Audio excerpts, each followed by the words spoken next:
Okay, let's see.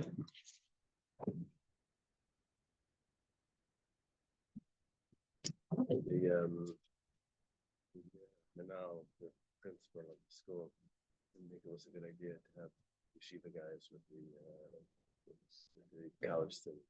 So, you're the principal of the school. I do one job, he does another. You have a principal? Divide it, yeah.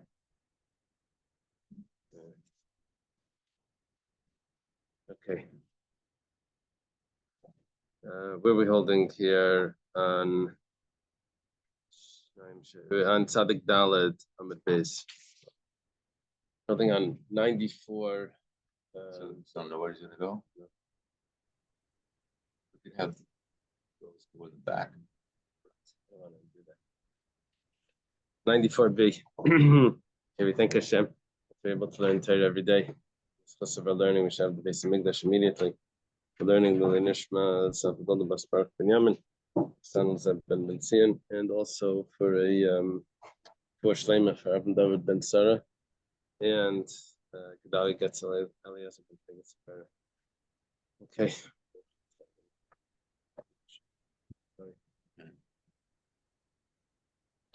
We're learning about dirt that's inside the grain. And we said that if the buyer decides that he wants to sift it because it appears that there's more than what's allowed, and he finds that there is more than what's allowed, then he's allowed to sift it all the way down. This is the opinion of Rav Huna. He's allowed to sift it entirely. And we don't say that 1 second. You would accept it up until 1/24 to be dirt. And now you're taking it all out. You're already Michael on the 1 out of 24. You're already, for what is it? For went. For went. We don't say that. We say that he takes something out. Now there were 2 possibilities. One possibility was that it's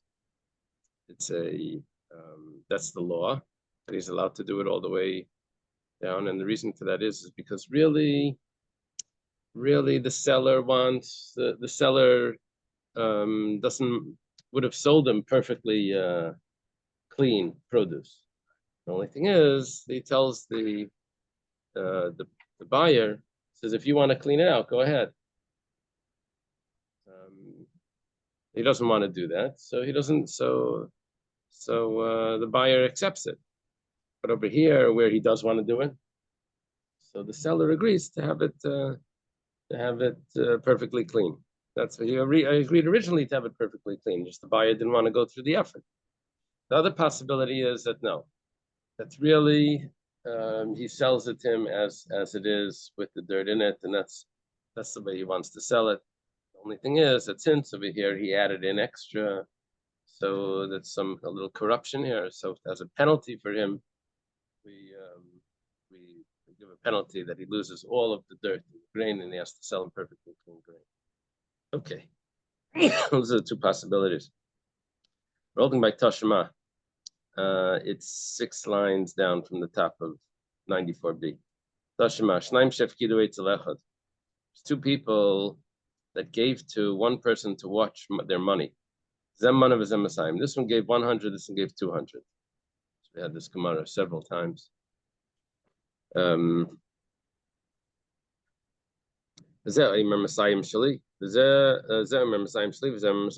Each one says that the 200 was me. I was the one that gave the 200. So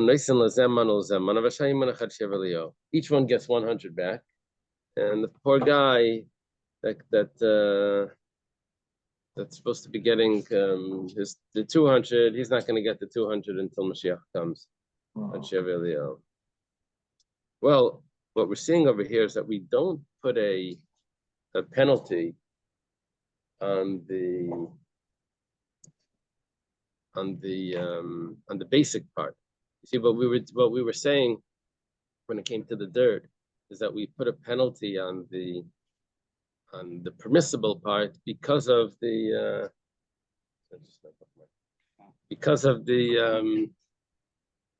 what was forbidden. He added in extra that he wasn't allowed, so we put a penalty on everything. Over here we see that you don't put a penalty on everything. So it's a kasha on the opinion of Rav Huna that says that we do a knas. When someone does something wrong, we do a knas on them. We put a penalty on them. Here we see we don't put a penalty. We just take away with the extra part that we don't know about. So, What with the partial admission? partial admission, and he has to take a vow. He has to take an oath. Yeah, but then it would like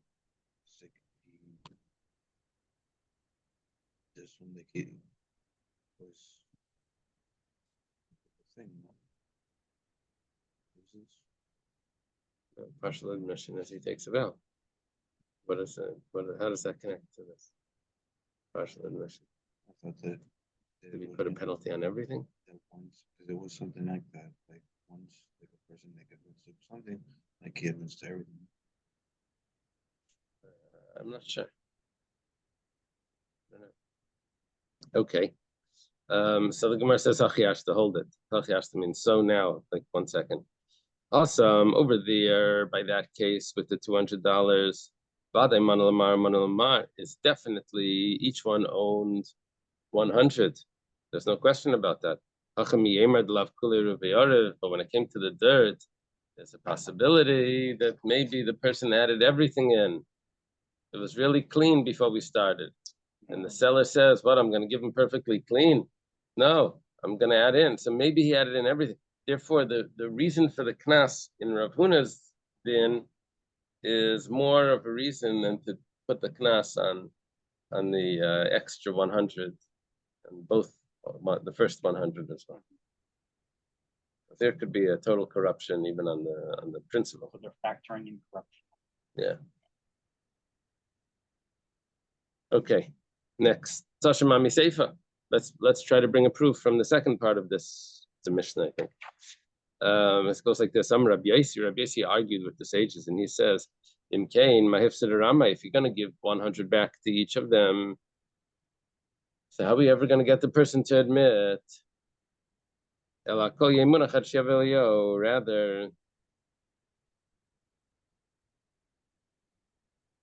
we have to put everything aside until Mashiach comes. No one gets any money back. Okay, this is a proof exactly the other way, right? This is a proof that we do put a penalty even on what's permissible. It's a proof to the other side. So Gemara says, it's not such a proof because Hasam Vadai Ikaramai. Over there, we know that one of them is lying. Over here, how do we know that he added in on purpose? Maybe it was just a dirty, dirty grain, the way they harvested it, or whatever. It got dirty. Some extra dirt. It doesn't mean that he did anything on purpose. So over there, we put a penalty, but over here, maybe not. Okay, let's go further. Tashema, come and listen. Another possibility, another comparable. There's a document that has net interest. It's a loan, and in the promissory note it says that he has to pay back interest. Coincidentally, I say, no, it's for a Jew. Yeah. So coincidentally, I say, we put a penalty on him, and we don't collect not the principal and not the interest, nothing. Okay. This is support for the opinion that says that we put penalties on. The penalty is the interest. The penalty is that they can't collect. Not only he can't collect the interest, but he can't even collect the principal. Can't collect anything. So the Gemara says, who's this? This is Divri Rab Meir. This opinion of Rab Meir.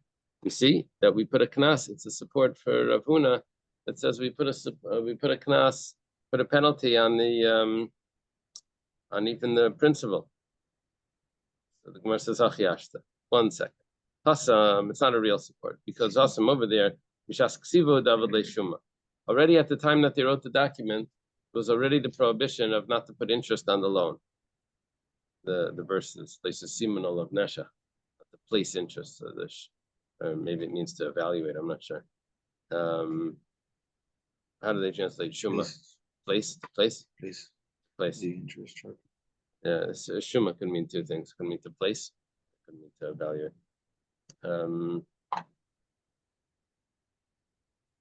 What does it mean in the pasuk? Where's the pasuk? Yeah, you want to get a. Let me see that.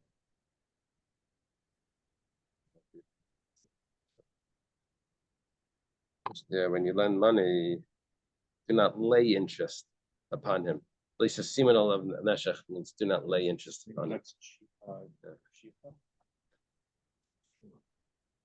It's the word shuma, or sima. But over here, so now there's over there, he already committed a sin. Over here, how do you know he did a sin? Exactly the same answer that we said before. That's why over here, maybe we should not do a penalty. We learned once that there was a rabbi that by mistake. This would here, I think the whole thing is like it's questionable whether it was intentional or not. But in that case, the rabbi like by mistake, like he mixed the money. I think it was like maybe consecrated money with money of his own, and he ended up like giving them both because he didn't know which one was which. So basically, like he penalized himself. Yeah, there was a story in Yasi ben Kisma. He mixed up Purim money with his own money. Remember where that Gemara was? It wasn't Rabbi Yasi ben Kisma. Maybe it was the Gemara Gittin. Probably. What happens when you make money extra? Can you exchange it for the You same value? can redeem it with something else. Or actually, the money would probably go straight to the temple fund. No. And then... Okay. Tashimami Seifa. Come listen to what it says in the Seifa. The first opinion was Reb Meir over here. Now we have the Chachamim. The Chachamim say, "V'chamim geivis aken ve'ina geivis aribis." Collect the principal, but you can't collect the interest. So, what do we see now? Is that we don't do the penalty from the Chachamim.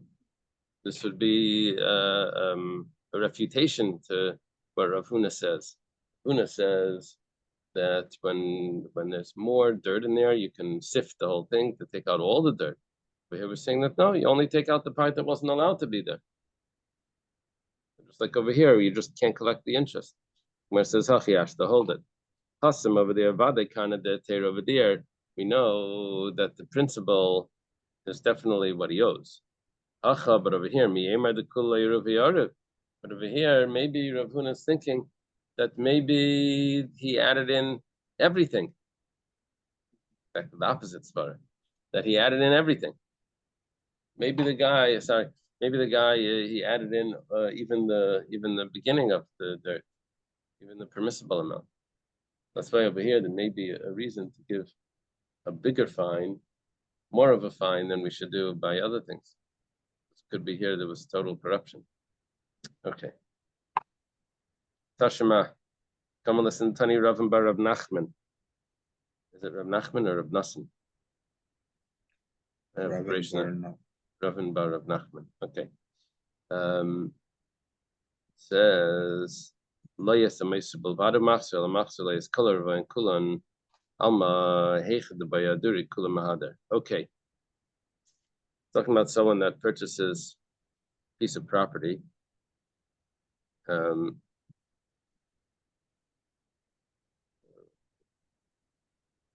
Purchases a piece of property. Now, they don't measure it perfectly. And I was going to say, it's talking about a case where he added in the words, a little more, a little less. I want a base core. He wants a certain amount of property, which means a certain amount of area that seed could be sown. The way they measure property is by how much seed could be sown in that property. So, but it's really a size. It's not. It's really a length and width. It's not a. He uses a volume of grain to say the size, the amount of land that he's purchasing. So whatever the case is, it turns out that the way they measured it out it was a little less. So what happens is every the way you divide it up is into 30 plots because it's a base core. It's 30 saw. So you divide it into 30. Each one of them was missing 1/4.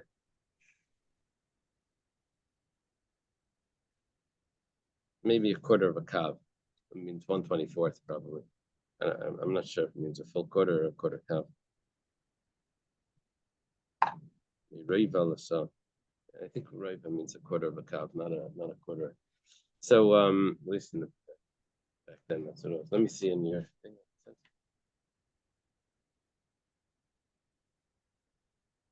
Yeah.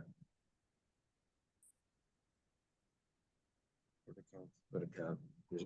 Per base. So If the proportion of extra land is larger than this, quarter kav of seed per besa, he's buying 30 of them. But if there's if it's 1/24th of each one, so then 1/24th more or 1/24th less, then he has to give back all of that land, either to the seller or to the buyer or to the purchaser, whichever way it was.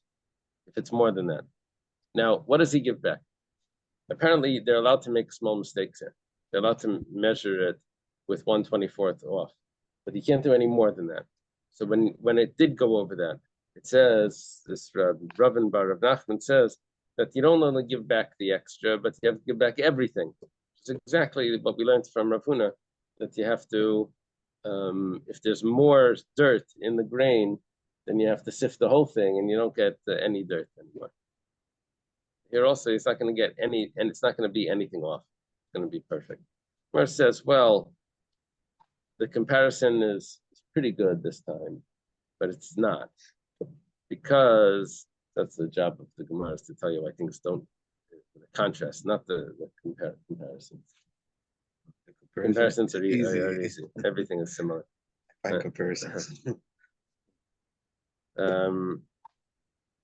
Okay. Where it says Hachi has to hold it. Hasam over there, when it came to the property, Hein Chaser, Hein Yater Amalei. He told them whether a little bit more or a little bit less. In other words, when he bought the property, he wanted it to be 100% exact, but he added in the words Hein Chaser, Hein Yater, which means it's okay if it's a little bit off. But that's not really what he wanted. He really wants exactly the size that he wants. Okay, he didn't want for the bother. He allowed it to be a little bit off, but what he purchased was exactly that. So he said, okay, that little bit he'll forgo, but if it's more than 1/24th, he's not going to forgo it. Given the chazal it's terufe betishas kabin because if you add up all of those quarter calves, when you have 9 calves, that's going to be already a significant piece of property. I don't know why it uses the term 9 kav. You have 4.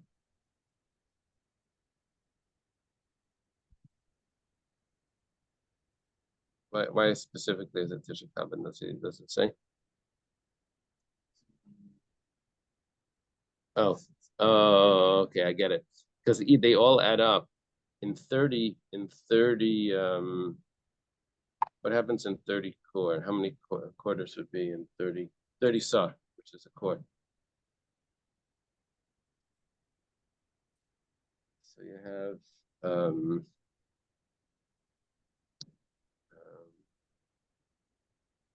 would that be 7? Would be 7 kav.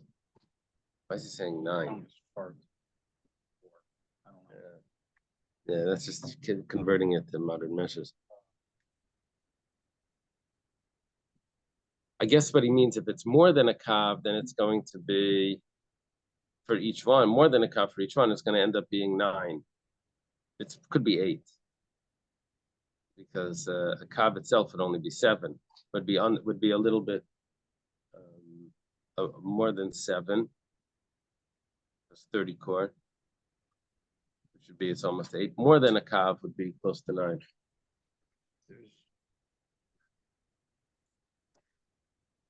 Like some. What are you looking at? The yellow? Yeah, This was at the text. Maybe they delete. Oh, that's just something else. Yeah.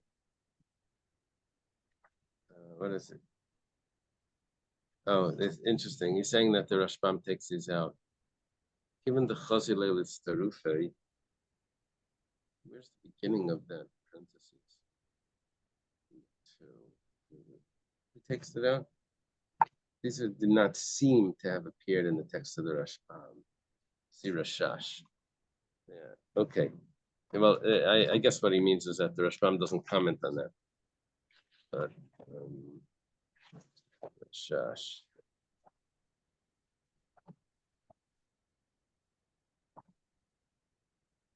What daf are we now? 95. Also near Limchik. Yeah, he's basing it on a Gemara later on, where he takes out these words. Okay. Yeah, the reference guy. So whatever the case is, Rabbeinu Gershon does have it. So since it adds up to a significant amount, so we don't just ignore it. What the Gemara is trying to do over here is it's trying to contrast this with the dirt that's in the grain. The dirt that's in the grain, he's expecting it to have dirt. It's not a special thing where he has to say that I need exactly this amount of land, but if you don't measure it exactly, I'll accept small mistakes. No, he's accepting the small mistakes. Lechatchila is accepting it. He knows there's going to be dirt. Every time you buy grain, there's going to be dirt. He doesn't know there's going to be mistakes when he's buying the land. It's not like he's really accepting. It's just he doesn't want to bother the guy to measure it exact.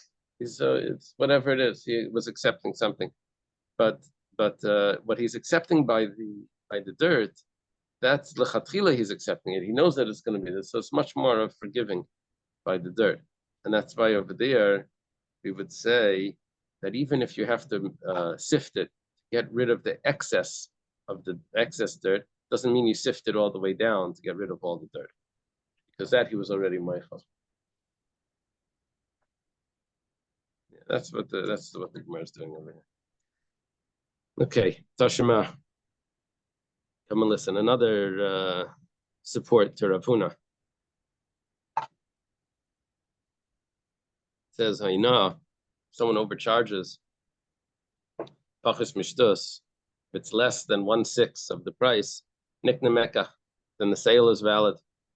Geiser mishtus, if it's more than 1/6 of the price, batel mekach, then the sale is invalid. Mishtus, if it's exactly 1/6, then kana machzerna. He acquires the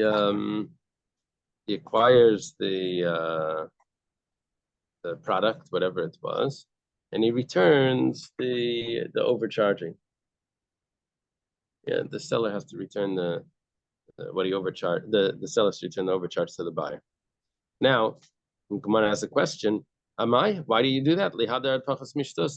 Why is the whole, if it's more than a 6, why do we say the whole sale is invalid?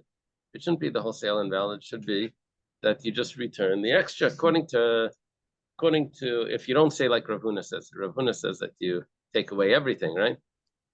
We put a penalty on everything. But if you don't say that, then what we would say is that you only take away the excess. So here also we should take away just the excess. Gemara says, we see from this, we see if the sale's supposed to be off, then we have to take off the whole sale.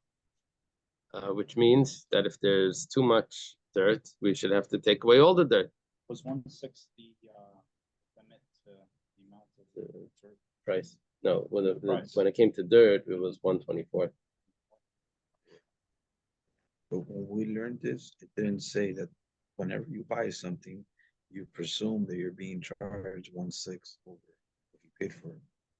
And with the fruit we are Yeah, dirt. interesting. Hill is bringing up a good point. Hill is saying that when it came to the price, there wasn't an automatic overcharge of a 6. But by the dirt, there is an automatic inclusion of dirt. You're accepting that differently. When you're overcharged under a 6, you're still upset about it. Right. It's just It's just that, okay, you don't have a claim. Okay. Like, okay, missed the warranty for the time or something, you're upset, but you're like, yeah. But when it comes to the dirt, it's not that you're upset. That's exactly what you bought. You always buy the potatoes always come with the little, you got to wash them off. Is that 6 the profit that up to 160 Yeah. be the profit? No.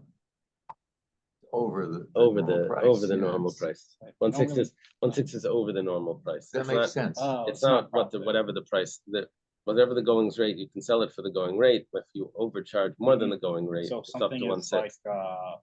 $1.50 to make, sell it for $10. That 1/6 is on top of that. Yeah. That's what it seems. So that's an important point.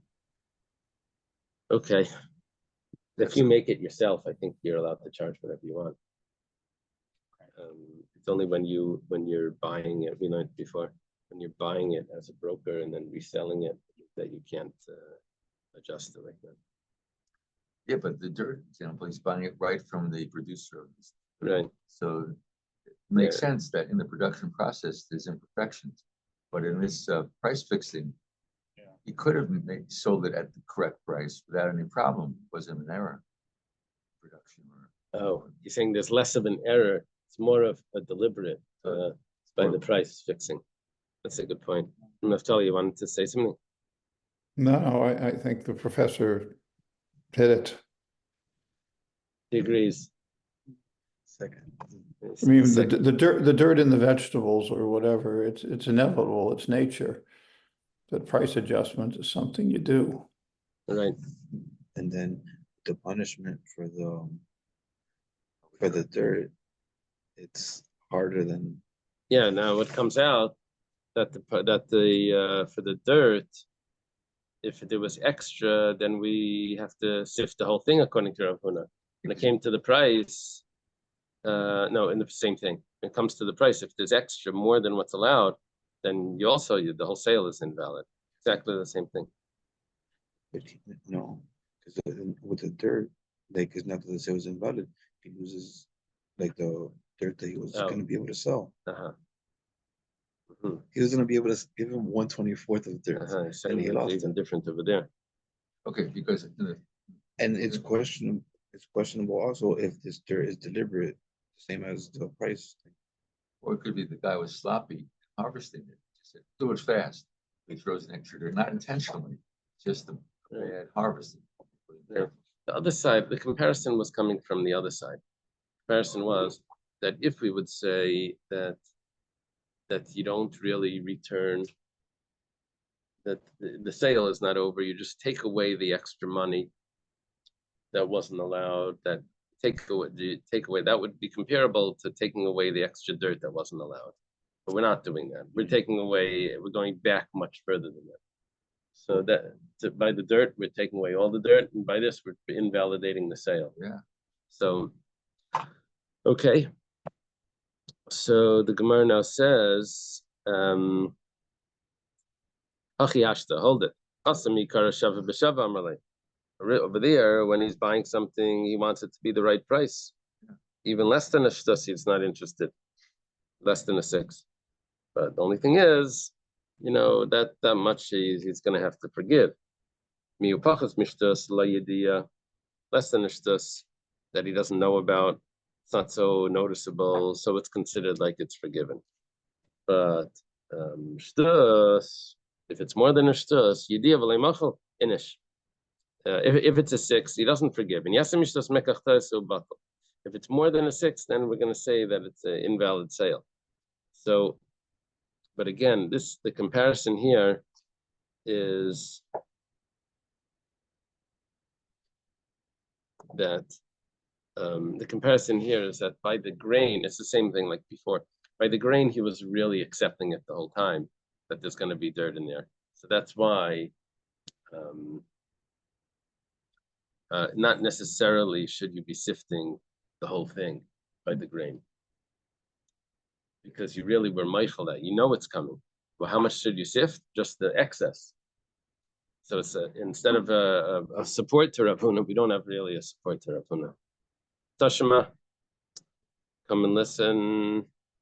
If someone accepts his friend's field to plant trees, he plants trees. That's what he does.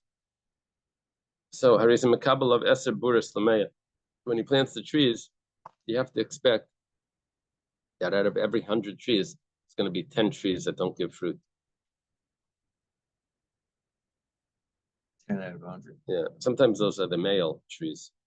Some trees they have male, female. Some trees have the both on the same tree, so you don't need that. But yeah, did you ever see the papayas? Yeah, some are, some don't. Yeah, some just have They have flowers. all Just Forest of, where's that by the university? yeah, we just plant the little seedlings, then we can come back 4 weeks, when they all grew and they're all. How did you make the seedlings and put them in like paper towel, wet paper towel or something? Let's see. In this case, no, there's seeds in the ground. Oh, straight the seeds in the ground. You water it every day, I guess. Training. Raining. Yeah. Okay, so 10 out of what's the ratio over there? I'm sorry. Oh, I didn't count that this time. That I interesting. just noticed some had 4 or 5 fruits on them and some had nothing. Right. So the when you have the male ones around, I think you get much more fruit. Like when they're close by, you get those. You're going to have a lot of fruit. But on the females, you'd have more yield, you mean? Then the females, there's always fruit. On the males, there's no fruit. But sometimes you just plant one tree and it's a female, but you don't have the male right next to it. So I think you don't get as much fruit as if it's right there. When it's right there, I think you get more fruit. Anyway, But if there's no males for it, how do they get fertilized? it must be coming from the neighbors, from somewhere. I don't know. Bees are working hard. So, what we're seeing over here is okay. There's 10, but Yasamikan. If there's more than 10 that aren't going to give fruit, Magalgan alav esakol. What does it mean, Magalgan esakol? He has to plant all of them, not just. Let's say there's 11 trees that didn't give fruit. So there's one extra. He knew that there's going to be 10 that don't give fruit. That's he was accepting. But here, there's 11 that aren't giving fruit. So what we do is we say you have to go back and replant, and not just one, but you have to replant 11, all 11. It's a proof to Rav Huna. Huna says if there's extra dirt, you have to sift the whole thing, not just the excess dirt. So here also, if there's extra if there's trees, you have to replant all of those trees. Very interesting. Gemara says, "I'm Rav Huna b'Rav Yeshua kol yasim mikan kbalita mitchila dami." No. Can't compare. Over here, when it comes to the trees, we're going to consider those 11 trees to be its own field. And because he told him, I want you to plant my field, so it's as if he planted part of it, one part, he didn't plant Bichlal. But you don't say that when it comes to dirt that's mixed in. He sold them dirt. It's not. You can only say that by a field that wasn't planted. Yeah, there's so many there's different ways of looking at things. We learned a couple of days ago about the seeds. If he sold them bad seeds, like the sale was off. Right. And then here it goes onto a piece of Onto the land. piece of land. Yeah. As if he didn't plant the whole piece. Rav Huna b'Rav Yeshua. Okay. We have a new piece of Gemara here. Martif Shel Yayin. He said that if he buys he sells a wine cellar, so he accepts on himself 10 bottles per 100 that are not high quality wine. They're inferior quality. It's called kaisis. It's going to be 10 bottles that are shvacha wine. I would say that he's going to use for cooking, but the Gemara is not going to agree with that. You'll see. Usually they have everything in barrels, and then when they dispense it in the bottles towards the end, less so much in the barrel, those bottles. Yeah, we're dealing with barrels here. 10 barrels out of 100 barrels that are going to be. So the Gemara asks like this: Martif shel yayin kulo hechidami. What's the case? Idar malay martif shel yayin stam. If he just says, "I'm selling you a wine cellar," so kasha. We're going to have a question. What's the question? We'll see in a minute. Idar malay martif zeh shel yayin. If he says this wine cellar, kasha. You have another question. We'll see in a minute. What's the question we're going to quote a brisa? Kasha. When we said if he says this, it's Moshe. See, it does the second question first to me. It does that sometimes. Instead of al rishon, it does it discusses the second. If he says this wine seller, what's the question that Tani was taught in a brisa? Martif shel yayin ani meichalach. If someone says, I'm going to sell you a wine cellar, Neisin la yayin shekuli yafa. You have to give him perfectly good wine. Interesting. Doesn't fit with our Mishnah. Martif zeshel yayin ani meichalach. If he says this wine cellar, Neisin la yayin animka b'chanus. You could give him wine that's sold in the store. Wine that's sold in the store means it's not perfectly good wine. It could be inferior quality. It's not. We were saying you only accept 10 barrels of this out of 100. Here we're saying that you can. The whole wine cellar could be this. It's still wine. It's just not great quality. Martif ze'ani meichalach. If he says this martif I'm selling you, and he doesn't even say wine. Says this wine, this cellar. It's really martif would be a cellar. Martif zani meichel. I feel even if it's all vinegar, sold them the cellar. Okay. Every once in a while you hear these stories with someone like auctions off a bottle of wine that was like very old, and then it turns out it was spoiled. They take the cork fell in and they couldn't drink it or something. So yeah, that's what happened.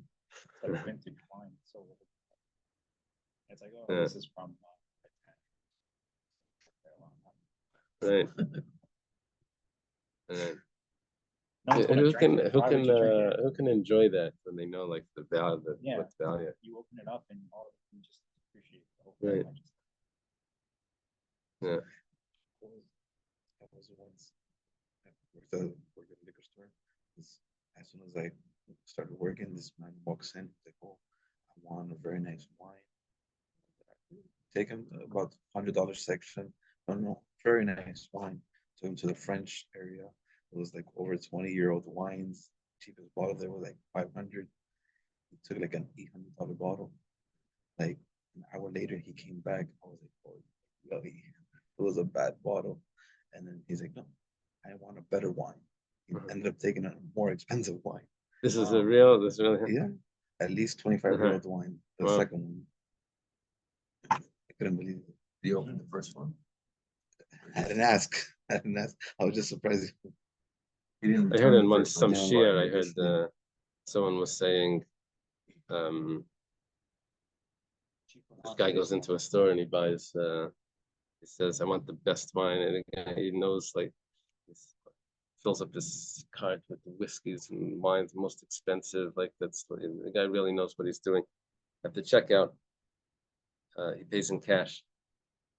And it was like the best day for this the store owner. Took like all these things that didn't sell for a long time. It was too expensive. Took them all.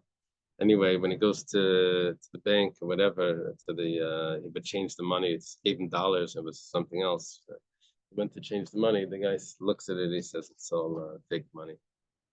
So he's very upset. Wow. He goes outside and he throws the money in the garbage. All the money. So why did he throw it in the garbage? Why didn't he call the police? He didn't call the police because his wine and his whiskey was also not the real stuff. Was also fake. Yeah. So that's like sometimes the whole society is like run with that. Not just like one guy's a thief. It's like the whole place. Anyway, okay. Is there a joke like that about the thieves? He says, give me some money. And the other guy gives when he finds it's fake. He says, no one's honest these days. Yeah. Okay. About the judge. With the judge. So we have a problem here because it's here we don't have any case in the Brisa that compares to the case of our Mishnah, the case that compares to the halacha of our Mishnah that says you get a wine cellar of good wine with 10 bottles that are inferior quality. We don't have any case. The Brisa says it's either perfectly good wine, 100%, it's either all inferior quality, 100%, or it could be all vinegar. But no one tells us that 90% this and 10% that. The Olam, the Gemara says, really, he said Martiv Shal Yayin. Okay, now Martiv Shal Yayin should mean that he's getting 100% according to the Brisa of good wine. It says Vitani Bereisha the Brisa, and put in the beginning of the Brisa Makabel Aveskes Lameh. Just change the halacha drop. Adjust it. But the It ones says in that you the have- store are 10%. The Right. ones in the shops. No, the ones in the store are 100% in not good. Oh. Yeah. I thought Inferior. if they didn't specify wine or not wine, then it could all be. Then it could be vinegar. There's Then it- three levels. vinegar There's is good not wine, there's inferior quality wine, and then there's vinegar. Okay. So Stores are, but it says nothing about the 10%, 9%. no, it didn't say anything. So we're adding that in now to Okay. answer it up. So we're gonna add it in. The Gemara says, and does he just accept on himself 10% if he doesn't say that? But Rab Chia says, it says that if someone buys a barrel of wine from his friend, the barrel has to be good wine. It has to be 100% good. We don't say that 10% is not good. The Gemara answers, that's not a question, because Shani Chavis to Kula Chad Chamro. Over there, he bought one barrel of wine, that's all one wine. You can't get 10% of that wine not good. If you're buying a bunch of barrels and you can get 10%, that's not good. But here, it was one barrel. So that barrel is either good or bad. To say that if it's 10% bad, that's the wine is good. No, we're not saying 10% bad as in, we're saying 10% of it. 10% of it, yeah. Which that can't be if it's a barrel.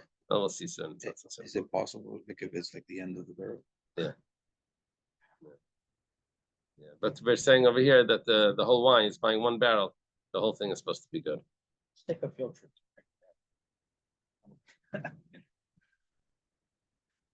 I've never been.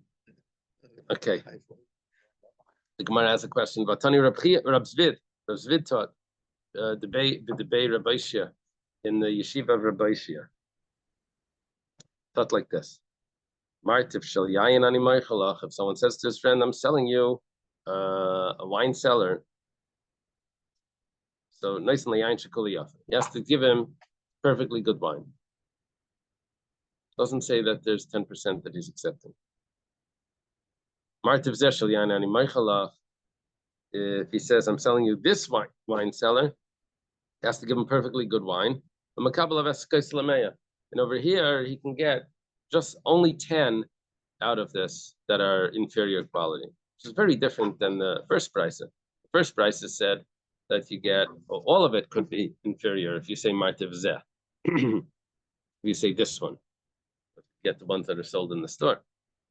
And it says, V'zehu, and this is, and this is what we learned in the Mishnah when it says that you accept on yourself 10 out of 100. That's talking about when he says Martiv Zeh Shel Yayin.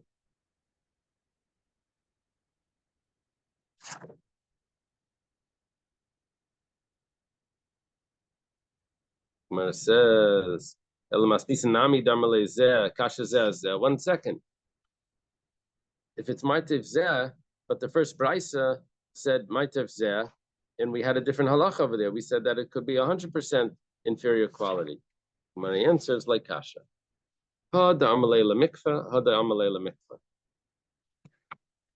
Depends. Did he say that he wants to use it for cooking, or did he not? Did he say that he doesn't want to use it for cooking? If he's using it for drinking, he's going to open it up and drink it on the spot. It's allowed to be inferior quality. If he's using it for cooking, it needs to last a long time because you add a little bit of here, a little bit of there. I'm not sure if it means really cooking. It may mean like for dressings or something. So, and over there, it has to be a higher quality wine, and that gives a nice smell and all of that, or whatever, nice flavor for a long time. It's the stuff you leave on the counter that you have to keep using. But that has to be a high quality wine. Shouldn't go bad. So what we're saying is when he's buying it, he's saying, if he says Martiv Zeh Shel Yayin and he doesn't say that he needs it as a spice for his cooking, so then the guy can give him inferior quality. But if he says, I'm selling you this one, and the person says, I need it for cooking, so then he has to give him a higher quality wine, but he has to accept that maybe 10% is going to be inferior quality. You know, earlier when we were talking about the cow, you don't get the kind of cow you thought. There was Yeah. discussion about, well, why don't we just look at the price? Right. And they dismissed it. But it seems Right. that would be a pretty good test here in the case of wine. Uh-huh. I mean, I imagine there's a difference between the cost of good wine and vinegar. It could be there's no, well, it's not vinegar, it's just an inferior quality. But it could be there's no argument about this. Oh, The guy he says, what did he need it for? He says, I want it for drinking, making a party. Another guy says, I want it for because I'm a chef. Could be there's no argument. And we're asking, but so what does he get? What's considered an acceptable sale here? See, over there, they were arguing about what was the purpose for buying that ox. right. One of them said, I thought you wanted it for shechita. I thought you're a sheikhet. He says, no, I need it for plowing. So that was, they're arguing about what his intention was. Over here, his intention wasn't, they're not arguing about that.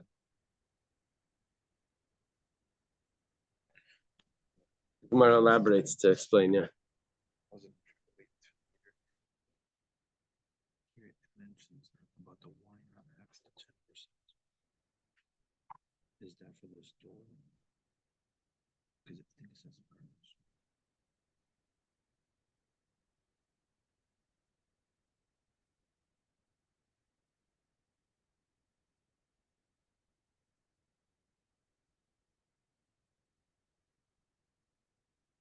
But we do have 10%.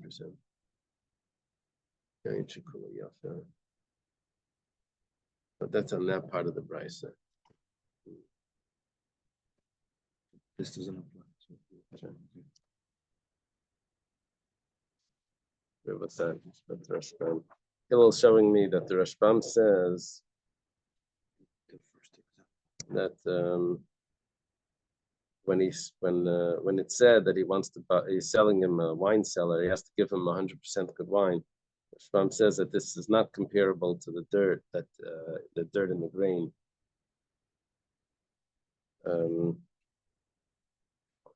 Because barrels of wine is a very big deal. Each barrel independently is a big deal, so that's why he doesn't forgive them. It's not so common for barrels to go bad. So he really wants 100% good wine. Okay.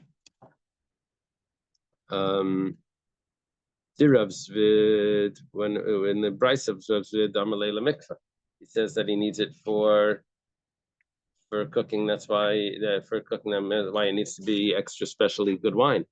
Brisa, but the first brisa, the Amalei Mikvah, is when he didn't say that he needs it for cooking. Hilkach Martiv Shal Yayin. Therefore, if it's a wine cellar that he's selling Amalei Mikvah, and he says, "I'm selling it for you for cooking," he has to give him perfectly good wine. He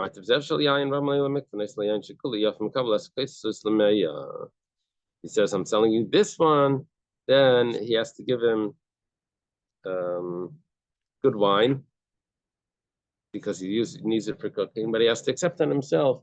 He has to accept that there may be 10 of them that are no good because he says this wine cellar, so he has to accept. In other words, the zeh knocks it down that it could be it's only to 90%. Mikveh builds it up, then it needs to be good wine. The quality needs to go up. When he says Martiv Zeh, this wine cellar, then it knocks it down that he has to accept 10% inferior quality. If he says this one, but he doesn't say for cooking, so nice and layayin and imka, then he gets the wine that's sold in the stores, which is not necessarily great wine. Ibaylu, has a question. Martiv shel yayin my. You see, what happened is he didn't say the word zeh. That means that it's this wine cellar, and therefore he has to accept that 10 of them may be bad. But he didn't say it's lemikveh either. So it doesn't have the positive. He didn't say lemikveh. Doesn't have the negative. He didn't say the zeh.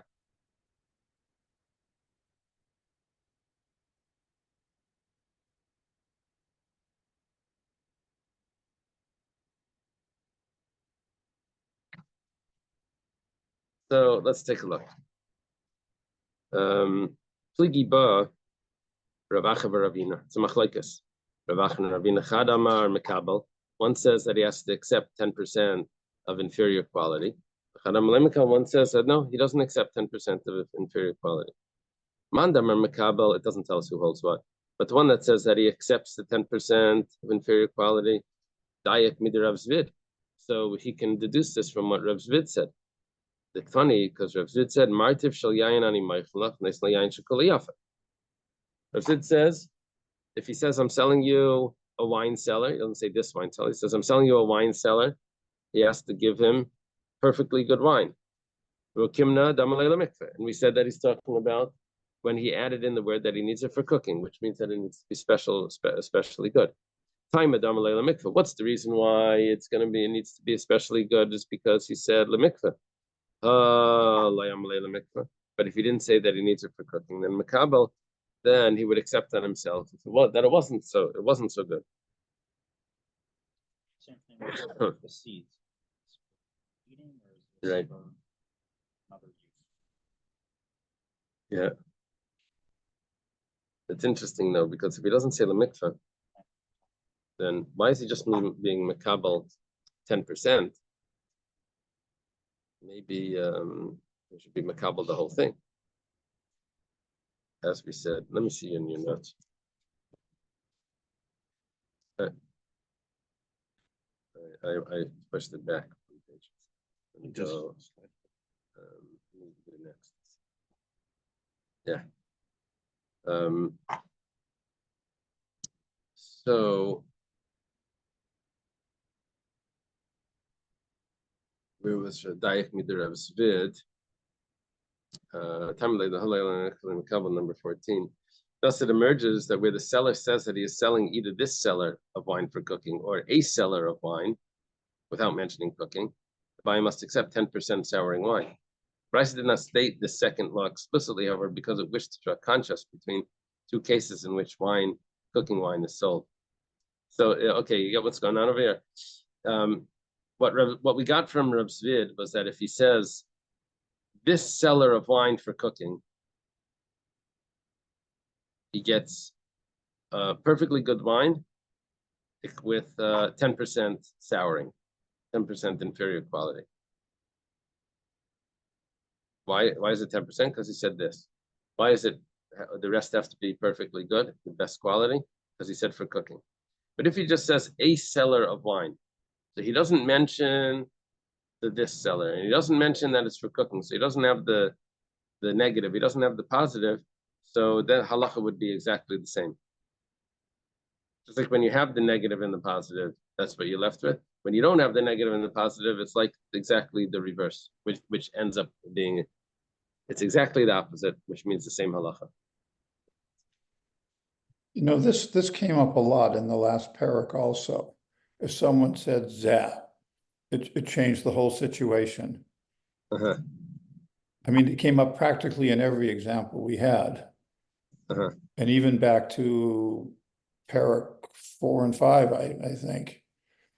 Oh. So in my mind, and I ask you if this is a correct way to think, in my mind, I kept thinking, well, it means that this buyer is saying, I'm particular. I care. I'm not just turning it over. You know, I'm particular. So the halakha is going to honor his wishes, and the seller has to be more careful. Right. Yeah, but it sounds like it's the seller that's actually using those words. Well, it could go both ways. The seller that's selling the seller. Yeah, it can go both ways. So this is more, it's more lenient. This comes out more lenient because it says Allows. because he's saying that he knows that this may have some flaws. He said this, So it's like selling a floor sample. right? See, this, you get this piece of furniture, oh, it's scratched, it's been Right. used, bed, it's sat on. So Right. It's not like when you order something, you're expected to be perfect. brand This new, is when you, I know.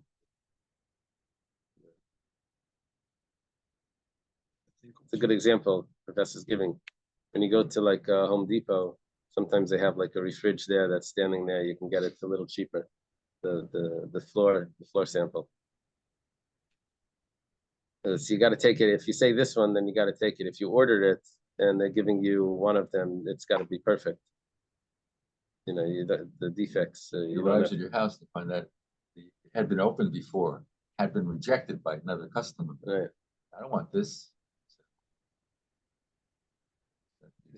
Yeah, have they given you one? Yeah, they say it's like somebody. But if you're paying new, they have to give you. Yeah.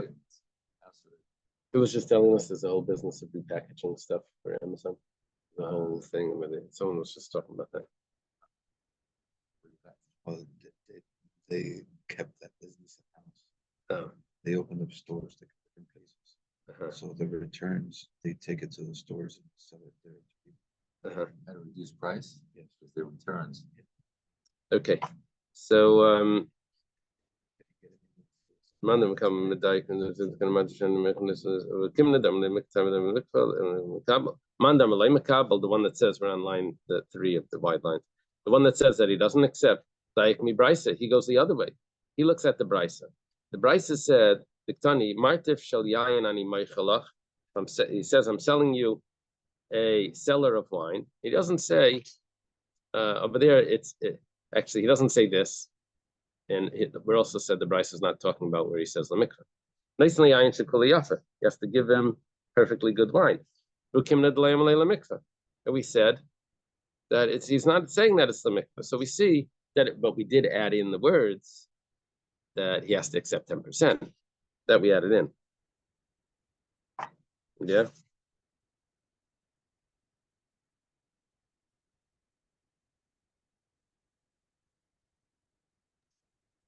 Is the English word for this slippage?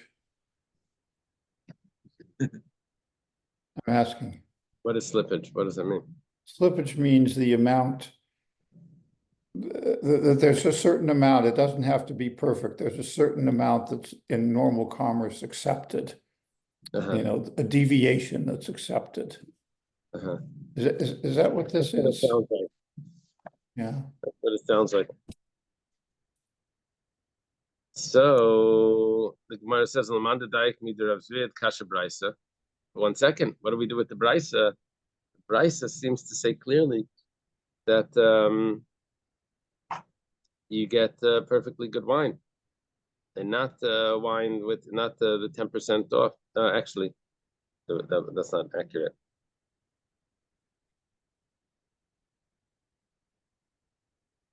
I said I gotta show me your Gemara. Thus, the first ruling of the Brisa clearly states that in this case, I need not accept any sour wine at all. That is, we interpret the Brisa's second ruling as referring to this case. That's what we're saying. Brisa's first ruling is the same. Oh, in the second ruling of the Brisa, we said, the second ruling of the Brisa where he said this wine seller, then he has to accept 10%. But in the first part, in the first ruling of the Brisa, doesn't say that he accepts 10%.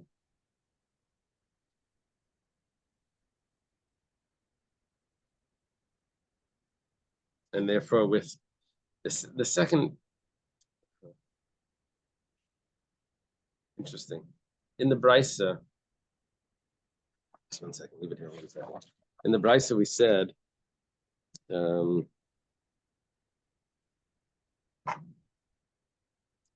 Martif Shaliyan Mechlach, Yain Shekuli Yafa. He has to give perfectly good wine.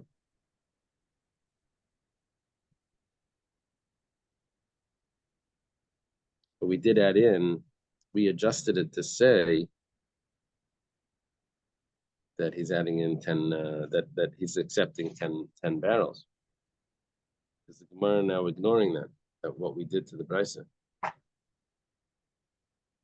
what it seems like.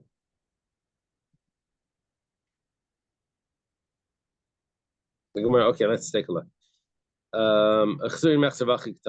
It's surely missing. This is what it's teaching. When do we say? When do we say that he gets perfectly good barrels? That's only if he says he needs it for cooking. But if he doesn't say that he needs it for cooking, then makabel. Then he has to accept on himself that there's going to be 10 that are not going to be good. If he says this one of wine, this wine seller, then he gets the wine that's sold in the store, which means that it's all not good, no, all souring. Let's go the other way. And what about the other way? We have a kasha from Rav Zvid, which according to Rav Zvid, we were looking at it that he should be able to, like Rav Zvid, he's accepting 10%. That's not good. So the kimna damale the mikveh alam mikveh makabel. If he doesn't say that it's for cooking, then he's accepting on himself 10%. That's not good. I'll read it in the English in a second. The truth is that even if he doesn't say that he's using it for cooking, he doesn't accept it. So why did we say that he needs it for cooking? Because we had a contradiction between the two cases, the Brisa and Rav Zvid, which when it said zeh. Okay, let me see how they interpret this. Just 1 second.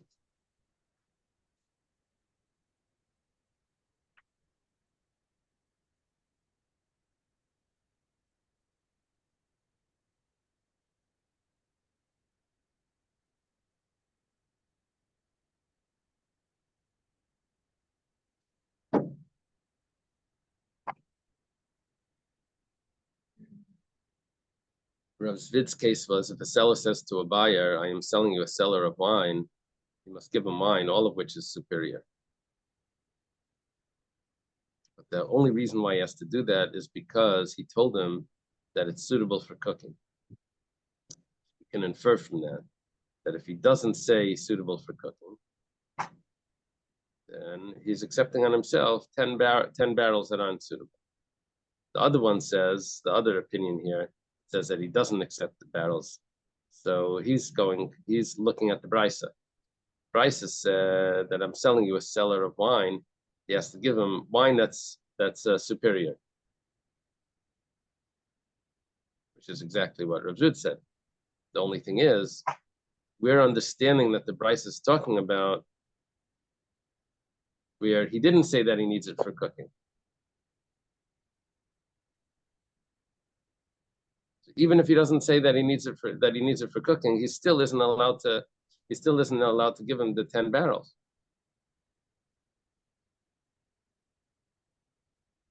Number 15 here.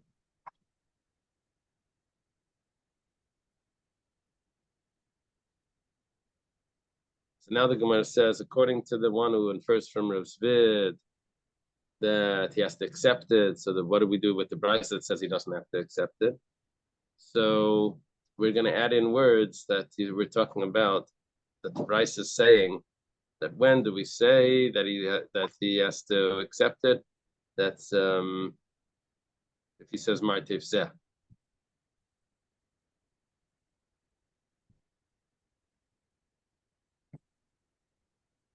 Okay. One that learned from the Brisa that says that you don't have to accept anything. What about Rav Zvid that says you do have to accept the 10 barrels? So Gemara says the law is the same in both cases. Even if he didn't tell him that it was for cooking, he doesn't accept the 10 barrels. Why did we over there say the Brisa is talking about where it's for cooking? That's because we had a contradiction. Yeah, basically what's going on over here, what this Gemara is doing, is that for each Brisa of Zvid and the Brisa had 3 cases. They had 3 cases. I'm selling you a wine cellar. I'm selling you this wine cellar, and I'm selling you a cellar. Now, Rav Zvid had, by the case of this wine seller, had a law that was different than the Brisa by this wine seller. And the difference was, is he accepting 10%? The Brisa, the Brisa said that when he says this wine seller, it says that he can give him 100% inferior quality. And according to Rav Zvid, he has to give him 90% superior wine and 10% inferior. So because of that contradiction in case 2, we've established that the Bryce is talking about where he didn't say that he needs it for cooking, and Rav Zvid says that he doesn't need it for cooking.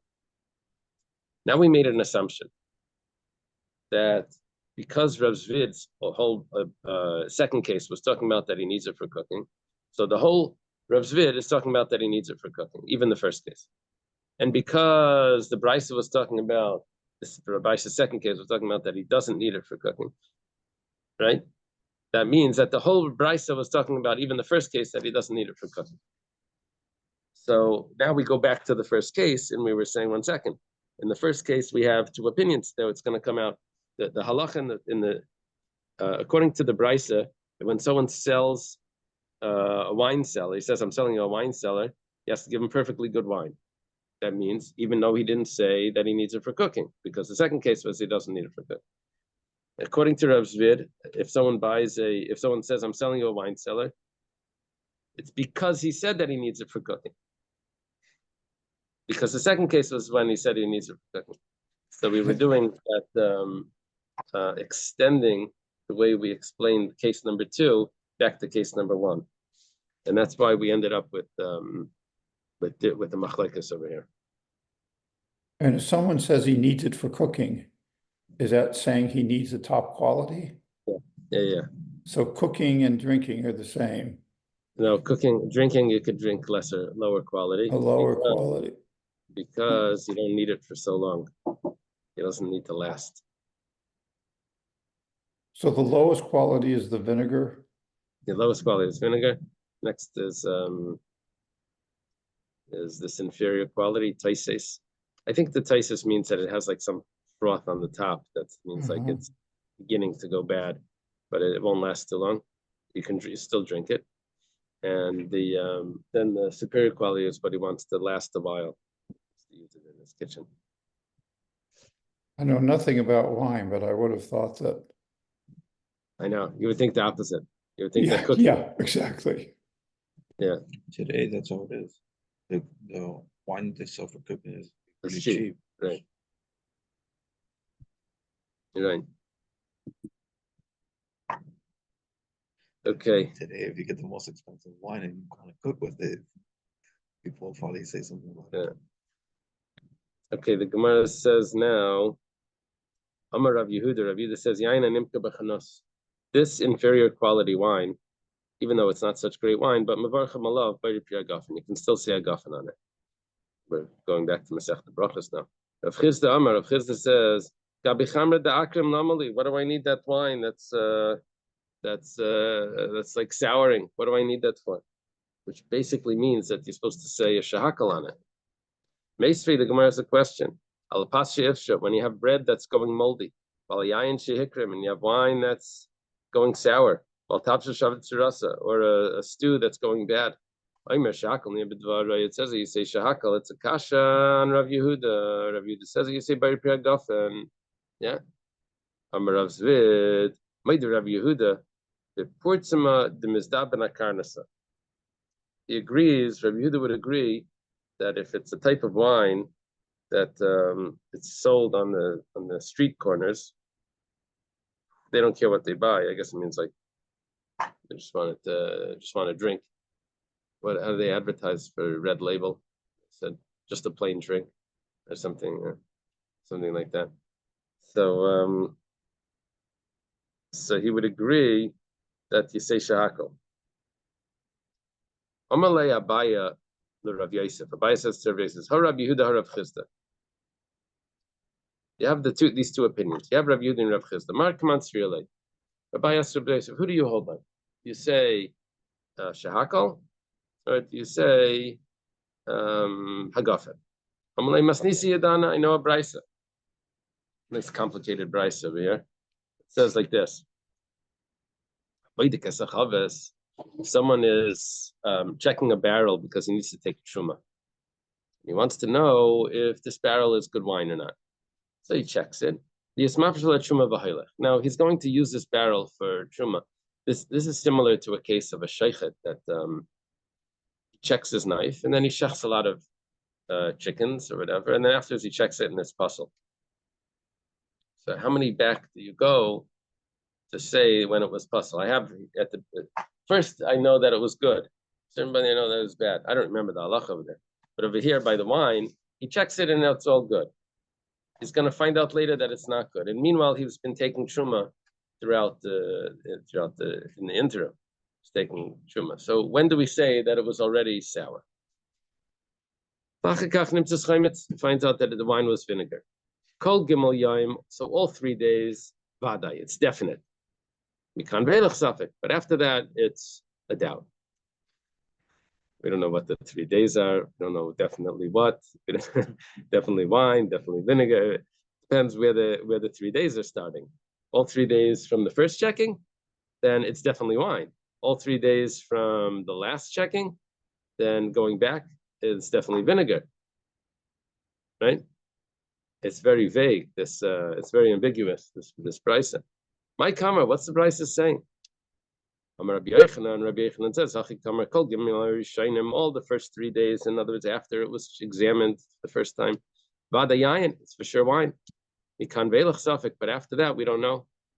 You only had 3 days of taking truma out of this. After that, it's all a doubt. My time, what's the reason? The wine starts to go bad from the top. But when he checked it to see if it was good, he checked it on the top. And he was not, there was no problem with it. So if it's going to start to go bad, it's going to start maybe right when you closed it up, it started to go bad. But it takes 3 days for it to go bad. So it's still good for those 3 days. It's still wine. Let's say it started to get uprooted. I mean, start to go bad right after you tasted it. Then that would mean that during those 3 days, the smell goes off before the taste.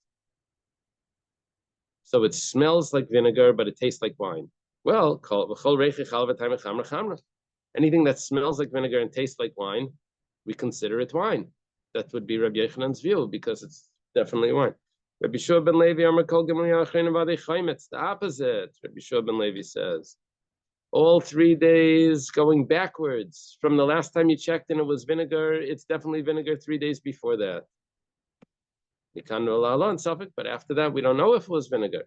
But we know that definitely now it's vinegar. Why is it 3 days for sure vinegar? Maybe it just became vinegar right now. It's if why isn't there's no doubt? It says my time, what's the reason? Starts to go bad from the bottom. Could say maybe even the Rani checked it at the first time when he checked it, he took a taste. He didn't taste that it was going bad. Because it was starting to go bad on the bottom. And even if you'll say that it goes bad from the top, but and he tasted it and it was all perfectly good. Maybe right when he tasted it, it started right after he tasted it started to go bad. And it smells like vinegar and tastes like wine. Rabbi Shua ben Levi holds that if it smells like vinegar and tastes like wine, it's considered vinegar. The Ramai Masni Mishmei Rabbi Shua ben Levi. The Ramai, does that mean the south or does that mean the Romans? Scholars of the south, the Rome. Yeah, Daraim as opposed to Rome. Raimi. Daraim.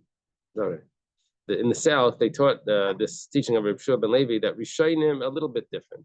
Rishayim v'adayayin. The first 3 days was for sure wine. Achrayim v'adaychayim. The last 3 days was for sure vinegar. And Tzoyim, the middle ones, safek, it's a doubt. The Gemara says 1 second.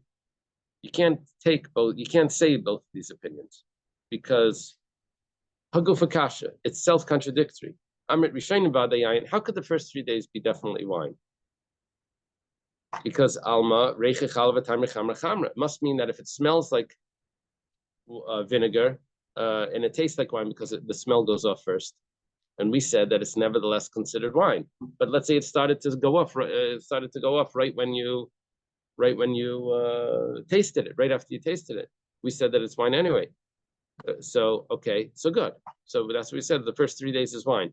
The problem is v'hadar amrit. But then you said achreinim v'adechaimitz. That the last 3 days is definitely vinegar. Now, how could the last 3 days be vinegar? Be definitely vinegar? Maybe it only became vinegar right when you opened it up now. The whole time until now, it only smelled like vinegar. Alma reiche chala v'tamri chamra is chala. It must mean that if it smells like vinegar, it's vinegar anyway. But those two things, you can't say both. You can't say smells like, at the first 3 days, you said smells like vinegar, tastes like wine, it's wine. Last 3 days, you said smells like vinegar, tastes like wine, it's vinegar. I think where the whole difference is because one thinks that it spoils from the top to Right. the bottom, and the other one from the bottom. Right. Up. But now we have in the way they taught it in the south, we have a problem with this.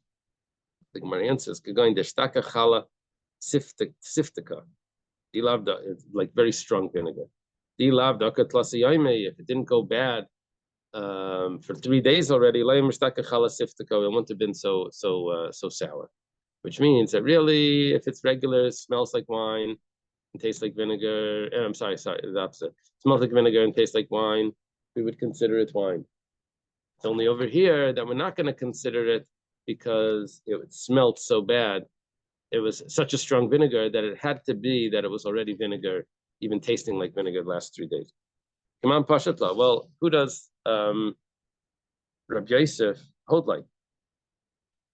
He asked him, is it what bracha do you make on wine that's starting to go bad? Do you make shehakol or do you make hagafen? So he says, I know a brisa. Now the brisa was very vague. We have Rabbi Yochanan, we have Rabbi Shua ben Levi. Each one is telling me what partially souring wine is. Is it considered wine or is it considered vinegar? That's a machlekes. So pligi bar of Mari Rav Zvid. We have a machlekes, but he answered. We have machlekes. What the answer was, how Rabbi Yosef was going. Rashbam says, nearly the halacha Rabbi Yochanan.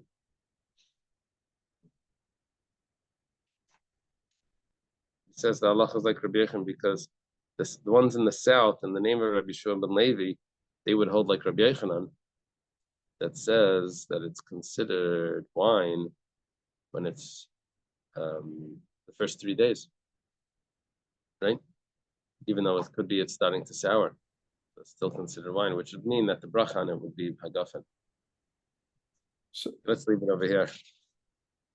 So today the bracha on vinegar is, if you're going to drink it, I guess it would be shehakol. Yeah. I don't know if there's any bracha on it, but I guess if it doesn't, if it's not harmful, it would be shehakol. I drink pickle juice sometimes, but it's not vinegar; it's salt. I'm not drinking no vinegar. It's pickles. But like the juice from the Bubby's pickles is good. So, The whole thing also like enjoyment. Like, I don't know if you have any enjoyment of drinking. right. At least a pickle juice